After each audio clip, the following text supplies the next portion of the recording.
As I'm sure many of you have already noticed, Helldivers 2 has really been blowing up recently thanks to it officially launching on Xbox, adding hundreds of thousands, if not millions of new players to the game. But I think that what has been even more newsworthy are all of the comments and anecdotes coming out talking about just how positive and welcoming the Helldivers community has been for all of these new players. It really shouldn't be a surprise these days, but it is pretty rare that you hear about communities actually being nice and not insane, doubly so for anything related to gaming, and yet here we have Helldivers with a pretty standout community, all things considered. Sure, there will always be exceptions in any group with enough people in it, but I do think that it is interesting to think about just why Helldivers has such a good community, because that's the thing. The strength of a game's community isn't just a matter of having a good PR department. I mean, let's be real. Most people in a given fan base aren't going to notice or care what the devs are posting on places like Discord or Blue Sky or whatever. Really, the shape of a community can often come down to how the game itself is designed, and I think that a good way to analyze and break down how and why a specific game's design affects its community is to compare and contrast Helldivers to, well, another game that is widely known for having just one of the most overtly toxic communities of all time, League of Legends. But before we get into that, I'd like to let you know that this video is brought to you by nobody. If you like the video, just please like and subscribe, and I mean, you don't have to, but if you want to support me more directly, there's a link to my Ko-Fi in the description so that I can keep doing this. But anyways, thanks for the support, and now let's get back to the video. Now, to start things off, let's talk about the obvious elephant in the room, the fact that Helldivers is a PvE cooperative game, while games like League of Legends are player versus player competitive games. It probably goes without saying that this alone is a huge factor as to why one community is probably going to be more toxic than the other. In any kind of competitive setting, one group of players winning a match directly means that the other group of players has to lose that match. Now, of course, winning isn't everything, but I think it's pretty obvious that players are probably going to be more tilted and more toxic to each other when they are losing compared to when they are winning. It also means that players are in one way or another directly incentivized to ruin each other's fun if it means benefiting themselves to win the match. Frustrating and cheap tactics like camping or just doing things like stun locking people so that you can kill them are naturally going to be encouraged in any game where you're fighting other people for victory. And even if those abilities are fun to use, that still means there has to be another person on the other side of them having their day ruined. By comparison, in a cooperative game, everyone is of course inherently on the same side. Even if you can grief and ruin another person's day, there's no inherent incentive within the game's mechanics to do so, and if anything, usually griefing your allies will only end up harming yourself in the long run and will make your mission harder for you to complete. Obviously, some people will always do it anyways regardless, but removing that incentive and having everyone on the same team dramatically cuts down on the number of people that will actually go through with it. But I think that there's clearly more to this idea of designing around toxicity than just whether or not you're making a competitive or cooperative game. I mean, if that was all there was to it, well then every competitive game in the world would be known for being as toxic as League, and yet League of Legends is almost legendarily toxic, even when compared to other competitive games. I also don't think it's just about winning or losing even. I mean, at least in League, with some decent matchmaking, you can roughly guarantee that most players will have about a 50% win rate. By comparison, the Battle Royale genre is extremely popular and often has at least slightly less toxic communities, at least when comparing them to League, and that's despite the fact that only one person or one team of people can actually win any given match out of dozens. So the win rate for a given player is inherently going to be a lot lower in those kinds of games, and despite that, they don't seem to be as toxic as games like League of Legends. Really, I think that what it comes down to is the design of the game itself, as well as some of its meta mechanics, such as progression to unlock cosmetics and things like that. These are big, if not bigger factors than just whether a game is competitive or cooperative that can contribute to the toxicity of a community, rather than just whether a game is player versus player or not, because the way that you design your game inherently affects how people are going to interact with it and other players while enjoying it. So let's take a look at some of the big design decisions that likely have made League's community so toxic, and what Helldivers has done in comparison to make people so much friendlier by comparison. I think that the first thing that a lot of people are going to point towards is the raw length of a match in League, and I can see why. A lot of the games of League of Legends are easily 30, sometimes even 40 minutes long, or longer depending on a few factors, like where your ranking is and how the team comp is going and whatnot. That's a lot of time to dedicate to a single match, and there's a few good reasons as to why this could easily breed toxicity. For one, it means that players, especially more casual players, are going to be playing fewer matches in a given play session.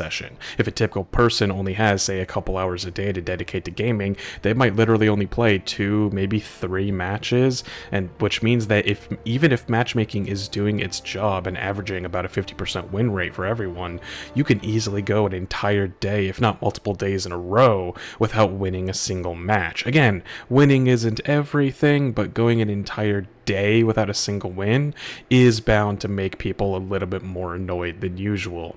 It also doesn't help that it can take a really long time to actually close out a match. Even if one team is absolutely dominating the other team, they still got to push through the various minion waves, take down a variety of towers, and actually destroy the enemy nexus and whatnot. And if you're on that losing team, then it just kind of sucks to be stuck in a match where you're pretty much assured of your own defeat for upwards of 15-20 minutes without really much to do but watch yourself lose. Now, to be fair, they did try to cut down on this problem by introducing a whole surrender mechanic. And I mean, in theory, on paper, this sounds like a good idea, but that can also contribute to a lot of toxicity, since not every player is necessarily going to think that they're in a losing match at the same time. And when that happens, and I feel like it happens a lot, you end up in this terrible situation where some people might vote to surrender, but then the other people don't, and then now you're kind of back to square one of having at least some of your team still stuck in a losing game. And even for the players that didn't vote to surrender, well, now they know that somebody on their team isn't motivated to win anymore, and that could result, from their perception at least, in them turning a potentially even match into a losing one over time. So anytime that a surrender fails, it's bound to start arguments or generally just make people upset. One idea that I've seen suggested to try and help counteract the problems with this is to make surrendering not only completely anonymous, but to even hide the fact that there's a surrender vote even happening in the first place. Basically, make it so that if you feel like the game is lost, you can toggle that you're willing to surrender the match privately, and instead of it telling the rest of your team that someone has initiated a surrender vote, the game just quietly keeps track of how many people on your team have voted to give up, and only then ends the match once enough people have flipped that toggle independently. That way, the people who don't want to surrender don't even know that the rest of your team does, and the people who do want to give up don't know how many people agree with them or not, so they might be a little bit more encouraged to keep playing. In theory, the choice is made wholly independently for each person. Unless, of course, they tell you in a more direct way that they want to give up, but at least some of the psychological penalties might be mitigated. Again, I'm not an expert on League, so feel free to let me know what you think of the idea in the comments, but I think it would at least be a little bit better than having a public vote, but overall it might only cut down on the toxicity issues a little bit at best.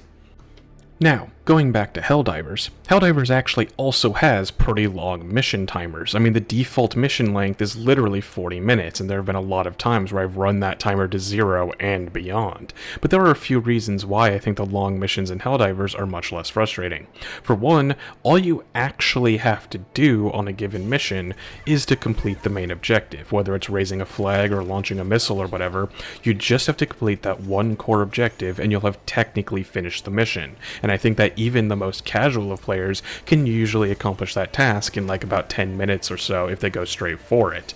After that point, everything you do is entirely up to the players. You don't even need to successfully extract. If everyone dies, as long as you launch that mission, or that missile or whatever, the mission is still a success and you still get rewarded for it. Yeah, you lose out on things like samples, of course, but hey, a win's a win. So while missions can be really long in Helldivers, they're really only as long as you want them to be. If you feel like going around and doing every single side objective on the map for 40 minutes straight, you can do that. But if you only have time to do a quick mission and then break for lunch, I mean, you can do that too. But where I think Helldivers really shines is in its core mechanics and moment-to-moment gameplay. Looking back at League for a moment, or really just MOBAs in general in this case, a core part of these games are the multiple lane structure, which forces your team to be spread out across the map, with each player sort of doing their own thing for a while instead of being grouped up. And as a result, it's a lot harder, especially for more casual players, to really jump in and assist someone that is struggling in their lane. And with the default positioning that most people play with in games like League, where you have 2 lanes with 1 player each and a jungler who's on their own, everyone is expected to be somewhat self-reliant in the early game. But this also means that if someone is doing poorly in their area of the map, even if someone like the jungler could have maybe pivoted to help them out, the fault still usually ends up falling onto the player who was meant to be manning that lane, and as a result, that person is likely going to get a lot of angry comments if they start losing. By comparison, this is one of the reasons why I actually really like one of the recent changes to Deadlock, where they've shrunk the map down to 3 lanes instead of 4, but because they have 6 players per team and no real jungler role, every lane now has 2 players in it. So now there's nobody that's left on their own to take all of the blame if their lane is doing poorly. And I think that in the long term, this is overall going to be much healthier for the community from a toxicity standpoint, even aside from the value of the change from a design and balance standpoint. Now, Helldivers is once again a pretty interesting case in this regard. There's nothing technically stopping your team from splitting up and all going off to different corners of the map to tackle different objectives on their own. But a core element of the game is that when a player dies, another player has to reinforce them with a stratagem, which means that you have to respawn next to someone else. So the game allows you to spread out, but if the players start to struggle and die a lot, they're naturally pushed back together and in turn encouraged to help one another out instead of continuing to spread themselves too thin. And of course, if everyone dies at once, well then the game will just spawn the entire group back in one position at the same time. There's also a lot of mechanics like assisted reloads and shields and vehicles, or just the general fact that more players in one place means that there's more bullets and stratagems being fired down range, and all of these helps push players back together and to work together to help make up for each other's weaknesses. And I think that when people are working together and are able to save each other from trouble, well, they tend to be less annoyed with one another. Now, Helldivers does have a few mechanics that you would think would make the community a lot more toxic, like the fact that you have so little health and it's so easy to die in only a few hits, even if you're wearing heavy armor, or the fact that, oddly enough, Helldivers is a rare example of a cooperative game where friendly fire is not only possible, but it's actually really easy to accidentally kill your teammates. Now, you would think that this would only lead to creating a ton of toxic behavior within the community as people accidentally kill each other left and right, but the other important factor to consider here is the fact that they've made death incredibly cheap in this game. For every player in the match, you get 5 extra lives added to a general pool that anyone can pull from, and that gives you a lot of leeway for careless deaths. Not to mention that there's not really any respawn timer. The second that you die, someone else can call in reinforcements and resummon you to the map without really much delay. So unlike games like MOBAs where the respawn times can reach upwards of a full minute of downtime, there's basically 0 downtime after dying in Helldivers. This is also further helped by the fact that you're encouraged to pick whatever difficulty you personally find enjoyable, and once you've settled into a difficulty that you like playing on, well then chances are you're actually not going to be dying to the enemies all that often and using up all of your extra lives. So the occasional accidental, or even purposeful, death from friendly fire really isn't that big of a deal. After all, friendly fire is absolutely an unavoidable fact of life, and there is nothing that you can do about it. Especially since, as another factor, the number of times that you die in a match is not included in your score at the end. At most, all the game cares about is whether you successfully extracted or not. It doesn't matter if you extracted with 20 lives left or 0 lives left. You get the same rewards either way. So not only does this perfectly tie into the game's overall allegorical messaging, but it also is a great set of mechanics that helps reduce a lot of the frustration and toxicity that can come from dying over and over in a game like this, especially especially when you compare this to other cooperative games like, say, Left 4 Dead or even the more recent Peak, where when you die, you cannot rejoin the game immediately, and you instead have to wait for potentially many minutes in a row for your friends to reach the next checkpoint, while you're just kind of forced to sit around chatting with them doing nothing, which is at least more frustrating and boring than being able to come back immediately, even if it does make sense from a design standpoint for why those games work that way. There's also a minor detail that I really like about Helldivers that you almost never see in most live service games these days, which is the fact that you can share your gear with your buddies, even if they haven't unlocked it yet. Helldivers has a lot of war bonds now that you have to individually grind or pay to unlock. So especially a brand new player is just not going to have access to all of the cool gear in the game right away. So if, say, you have a bunch of people on the Xbox platform now joining the player base all of a sudden, and a brand new Halo-themed war bond just came out that they need to grind a lot to unlock, it could be annoying for many of those players to not get access to those cool toys right away. But what's rad and what I think can help random people in the community bond is the fact that, like, if you want to use the Halo rifle and someone else has it, well, they can literally just give it to you and let you use it for a mission. And the same is true for just about everything in the game. Like, you can call down stratagems like guard dogs or other support weapons or whatever, and just let other people use them even if they don't have them unlocked yet. Hell, even if someone just loots that gear off of your corpse without asking you. Like, yeah, it's a little rude, I guess, but it's really not that big a deal. You'll still respawn with a new gun of your own, and you can always call down more support weapons and stuff when their cooldowns end, if they haven't already by the time you died in the first place. Like I said, you just don't really see this sort of thing that often in live service games. A lot of games specifically go out of their way to not let you share stuff because seeing someone else with some cool thing or badass weapon that you don't have yet, you know, it just might encourage you to maybe break out that wallet of yours and drop a little extra cash to unlock it yourself. And I mean, let's be honest, Helldivers does still have that to at least some degree with more cosmetic stuff like armor sets and capes and whatnot, but I think the fact that you can share your other equipment with each other is a huge point in this game's favor that also encourages people to be more friendly with each other and overall, I think, contributes to a happier community. But of course, I can't talk about the community of Helldivers without mentioning quite possibly its biggest community-based mechanic, the Major Order system. The idea here is that at pretty much any given moment, there is some kind of overall mission that the entire community is meant to be working on together to achieve. Sometimes it's as simple as killing a certain number of bots or bugs, other times they want us to try and collect a few million samples, or do things like liberate or defend a specific planet in the galaxy, like the current Major Order when this video comes out. This system is really cool because it allows for a game to go beyond just the normal 4-player co-op nature. It actually feels like you're kind of working together with all of the millions of other players at once toward the same goal. And even then, even if you barely contribute to the Major Order, everyone gets credit and rewarded when we succeed at them. Now sure, there will always be people that go off and do their own thing and ignore the Major Orders, but even that's not necessarily a bad thing. Yeah, the Major Order is what everyone should be focusing on, but there are still other fronts of the war that still need defending 24/7. So for example, when the Major Order is focused on the bugs, well, we still need some people fighting the boss and the squids to at least help maintain the line in the meantime.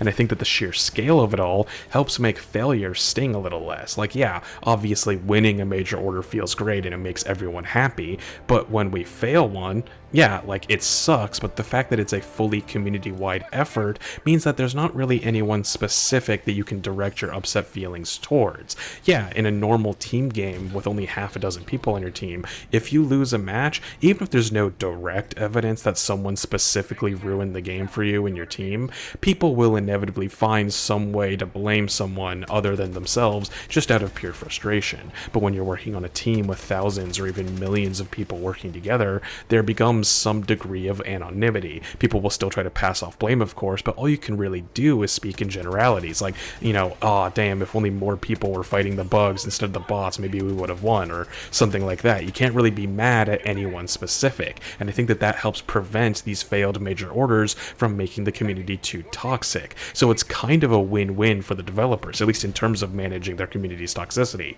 Major Orders help unite everyone under a common goal, and when players win, it makes everyone feel great. And even when they lose, well, they're not going to be tearing each other's throats out, and it might even motivate them to redouble their efforts for the next one. Not to mention that it can lead to some really cool events like the Siege of Super Earth that happened earlier this year. Now, to touch on League one last time, while I was writing this, I was reminded of another good counterexample for how to design a mechanic that will inevitably piss people off, and that was the First Blood system that I remember hearing about a while back.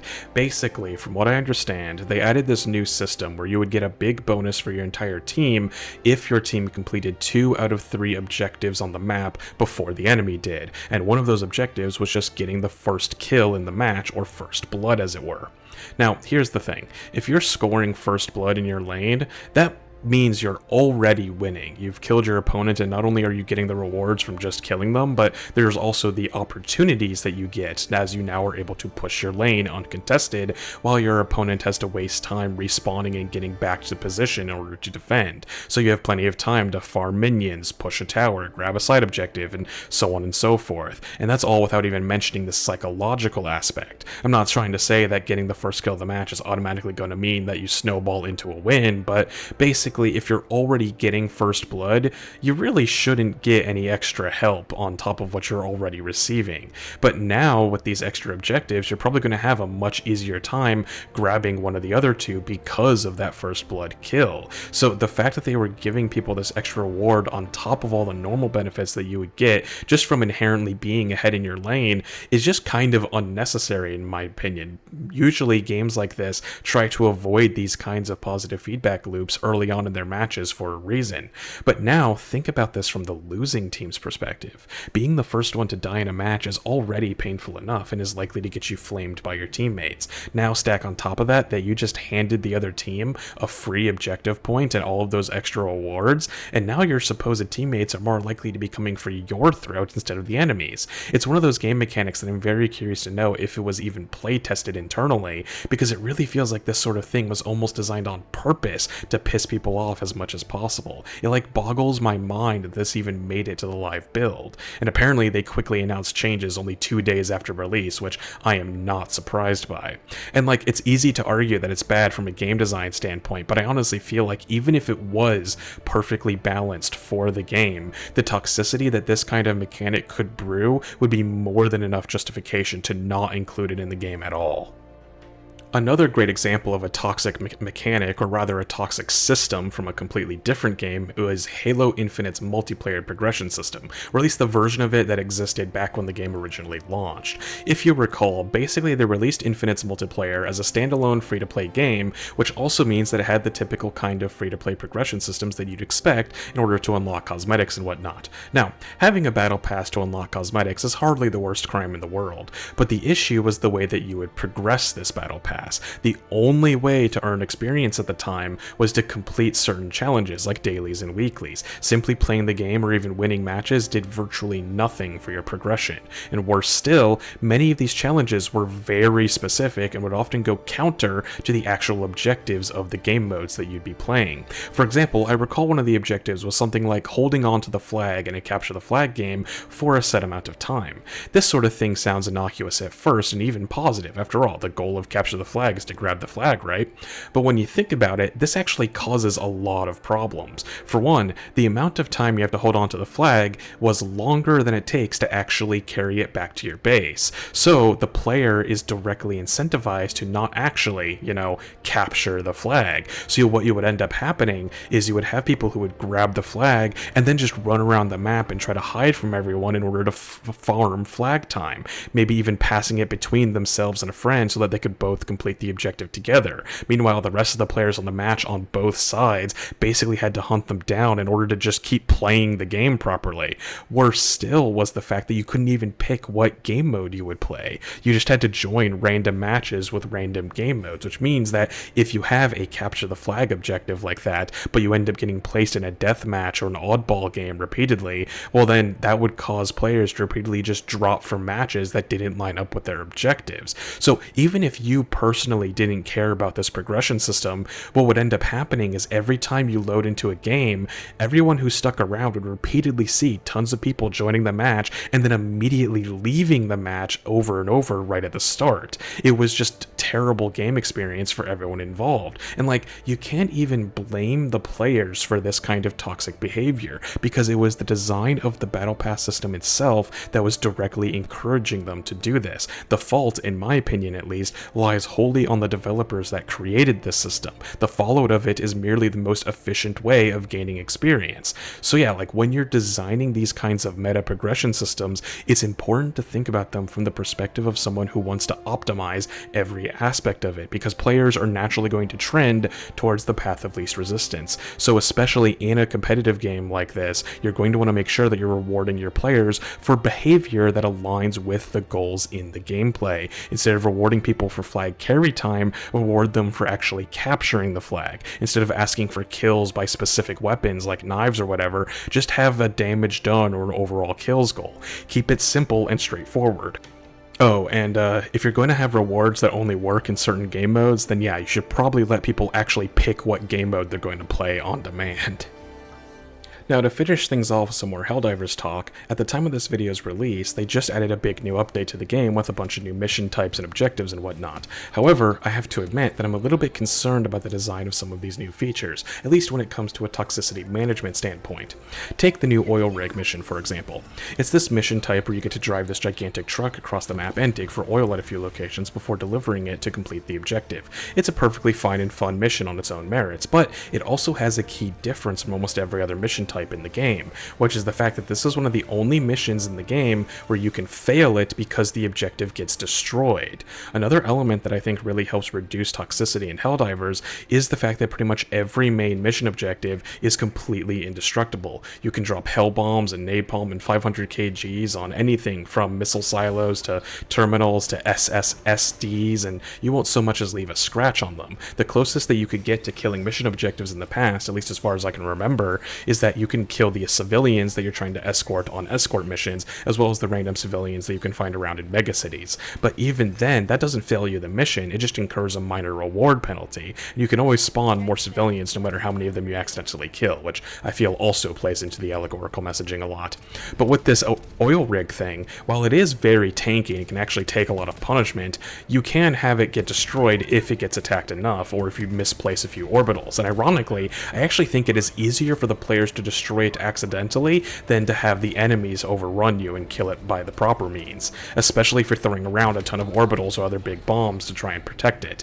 Like, if you ever place down a turret nearby, the turrets basically act as if the truck isn't there. So if there's an enemy on the other side of it, your turrets will just start wailing on the rig with reckless abandon. Sure, a single turret probably isn't enough to destroy it on its own, but you'll probably pop like half the tires on it, and it'll make your life a lot harder moving forwards. And on top of that, all it actually takes to break this thing is to accidentally put a single drop pod onto it. Whether it's a reinforcement or you're calling down a support weapon or whatever, if any drop pod lands directly on the truck, it's just instantly destroyed. And I can see that being incredibly annoying, especially if you're playing with randoms and someone just does it by accident while trying to call in some supplies or something. So, like I said, I'm a little bit worried about this potentially being a toxic mission type, at least when compared to the normally indestructible objectives of the rest of the game. I understand that the goal is to try and defend the truck from the various enemies that are trying to destroy it, but I feel like it should be made indestructible to at least everything a Helldiver can do,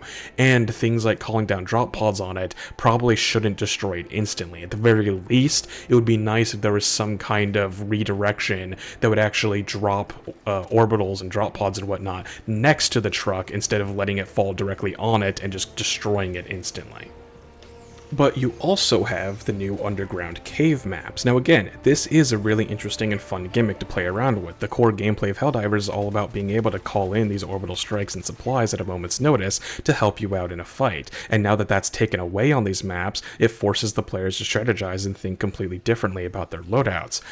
But this also comes with one big downside. Not being able to call in stuff from orbit makes for an interesting gameplay challenge, sure, but keep in mind that you also revive your allies through these orbital drops as well. So now suddenly all of that stuff I was talking about with death being cheap and your respawns being instant kind of doesn't apply if you're playing on an underground map. I think you can still call people back fairly quickly, but they usually end up being called in at whatever the closest entrance to the caves is, so if you're fairly deep deep in the caves, it actually can be a bit of a hassle to get any of your lost gear because you end up spawning so far away. It even gets rid of that element of the game where everybody stays grouped together when they die because, well, it specifically does the opposite now. Now if somebody dies when you're underground, now everybody is suddenly very split up and the remaining player has an increased chance of dying. So it kind of goes against a lot of the reasons I was giving earlier for why Helldivers doesn't feel very toxic. Suddenly now, if somebody accidentally kills you with friendly fire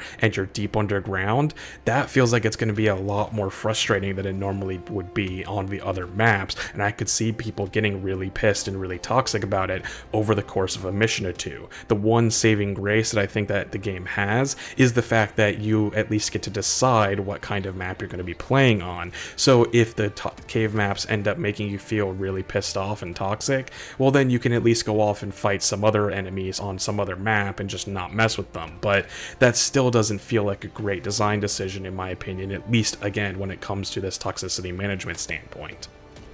Now sure, I'm not trying to say that these new mission types are going to somehow completely ruin the game or anything, but I do think it is worth pointing out how their design does go against a lot of the elements that I was mentioning that I think have helped foster the surprisingly friendly community that Helldivers has. But as always, I'm happy to continue the conversation in the comments down below. What do you think about the levels of toxicity in the Helldivers community, and do you agree with these new mission types could possibly lead to players getting more pissed at each other than they would normally, or am I just getting worried over nothing? Let me know either way down in the comments. And if you like the video, make sure to leave me a like and subscribe if you want to see more content like this in the future. If you want to help me keep doing what I'm doing, then you can give me a little bit of extra support over on my Ko-Fi, which I have linked in the description down below. Thank you all for watching, and I hope to see you all in the next one.